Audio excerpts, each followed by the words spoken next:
I am so excited to have you here today. Today we are answering the question, what do we do when everybody wants a piece of us? When we have all of these competing needs? Oh, like that one right there, that competing need, that spam call that comes in that says, I need your attention. And I say, no, no, you don't.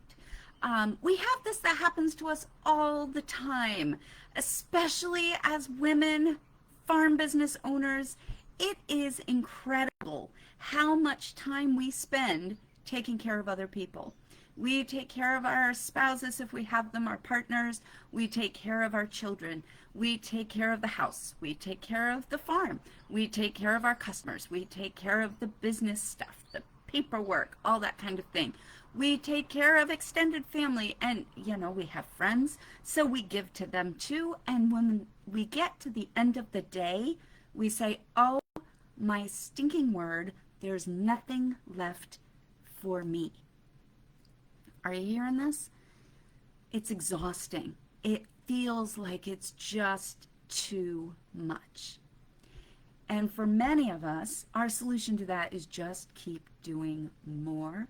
Get up a little earlier. Stay up a little later. Sacrifice a little bit more of yourself because you're trying to give to the greater good. Well, my friends, I don't want us to be doing this any longer. So we know that we have this challenge, and it's a very real challenge. There are lots of competing needs in our lives, and some of those competing needs even come from within us. You might want to spend time with a friend and do something for work and do something for your kids, and you've got to make a choice. How do we make those choices? Well, there are a couple of different ways. One of the most common is to balance out whether you're doing something that's important versus something urgent. Okay, well, urgent, let's start with that. That's a simple one. Urgent is simple because it's got a deadline. It's something that has to be done today, tomorrow, like you got to get it done. All right, so seeds. You got to put the seeds in the ground at a certain time because if you wait too long, you're going to miss the growing season. So that is something that is urgent. Then we have important things. Now, some important things are also urgent. Those seeds that we were talking about, they are important and urgent. So you can put them right at the top of your to-do list because if you don't put the seeds in, you're not going to grow the plants. If you don't grow the plants, you got nothing to harvest. You got nothing to harvest, you got nothing to sell, which means you got nothing coming in, you make no money. It's a really ugly cycle. Very important to get those seeds in on time. Okay, so we can do that. Great. But what about the things that we're like, well, it's only important to me? I've always wanted to, harmonica. I picked up a harmonica, all right? I want to learn how to play the harmonica.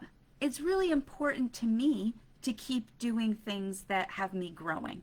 Because if I'm learning new skills, if I'm practicing new things, I'm excited. It gives me energy for the work that I'm doing. It's important to me. Is it urgent? No, not really. I mean, I have the harmonica. It's going to be here. I'm only 48. My family tends to live into their 80s and 90s. I could have another 30, 40 years to learn the harmonica. Must I really put emphasis on that now? Well, if you say no, then you know what happens. That thing that's important to you, but doesn't seem to have as much value outside, is something that you end up putting behind you. And every time you think about it, you're like, but it's not really urgent. And so therefore it's not important. Oh, we don't want to be doing that. We've got to sit there and figure out what things are so important to us that we're going to invest in them, even if other important things have to be put aside. And sometimes those choices are difficult. So when my kids, I've had a lot of struggles with my children over the years, and we've all struggled with our mental health. So when I talk about this, I can tell you I know where you're coming from because I've walked this walk, and it's hard. So I'm with you here, okay? When my son especially was having a lot of mental health issues, everything else became unimportant. Everything became unimportant because I was taking care of my son's mental health. And I was looking at that and saying, if we don't take care of this now, I might lose him. And not just like lose a relationship with him, I might actually lose him. So that's important. That's super, super important. At the same time, though, I never looked at myself and said, but if he loses you, he's not going to have what he needs. I just figured as long as he needed, I could keep giving and giving and giving. And that doesn't work. So we have to find a way that while we're balancing these important things and urgent things for other people, for the business, for the farm property, all of your customers, your friends, all of these things, we have to be taking care of ourselves. So how do we do that? So we need to take some time and look at ourselves and say, what really matters to me? Now, I've worked with a lot of farmers who, when I ask them that question, they get a little bit anxious. Some people get a lot anxious because we have, especially as women and farmers, we have been taught to ignore that question. We don't ask what's important to me. What is the value that I cannot live if I'm not fulfilling that? And because of that, we tend to put our energy into things that may be urgent, may be important, but may also not be truly important for us. Are you hearing me on this one? So I'm going to ask you to take just a couple of seconds and think. Think for a minute. What are the things that are important to you?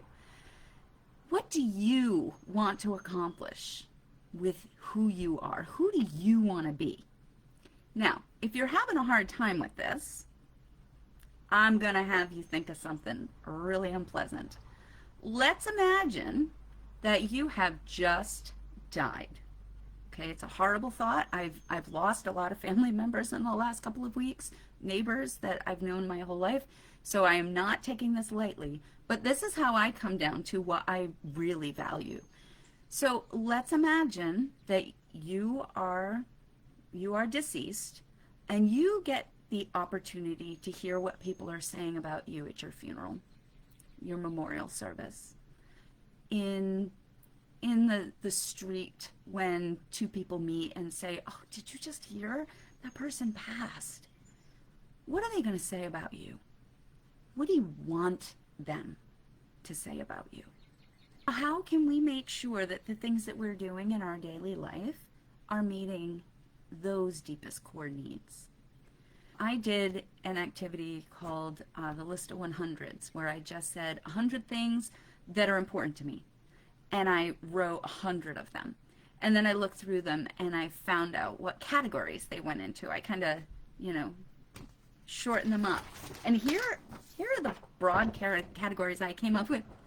I came up with things that I wanted to do today. So what are the things that are so important to me that I want to do them every day? And what are this is this week. What are things that I can do on a weekly basis? So I ended up with 6 topics. So with those big overarching areas, then I can start looking at all of these other important or urgent activities and look at them and say, are they meeting this? If they're not meeting one of these, then they might not be so urgent and they might not be so important. And then I can put my efforts into other areas that I know are actually going to be fulfilling what I want to do and equipping me to do what I want to do. Because like that self-care one, I had to put that first. Because I really did realize that if I didn't have energy and enthusiasm and excitement in my life, I couldn't keep going taking care of the needs in everybody else's lives. But when I've got that part taken care of, I can actually do a lot more for the people around me. Okay, so we're going to sit down and we're going to figure out what is it that I really want to communicate in the world? What is it that I want to stand for in the world? Those are the things that are truly important, those deepest values. And we're going to evaluate all of these competing needs against those values. And if the things that people are telling me I need to do are falling short of that, we're going to say, that's not my priority right now. My priority is this. And if they're upset, that's okay. We can talk about that in another session. We can look at last week about what to do with people who don't like you. All right. I want to send you forth with peace and with love. Have a great day, because you know what? Today is your time to grow.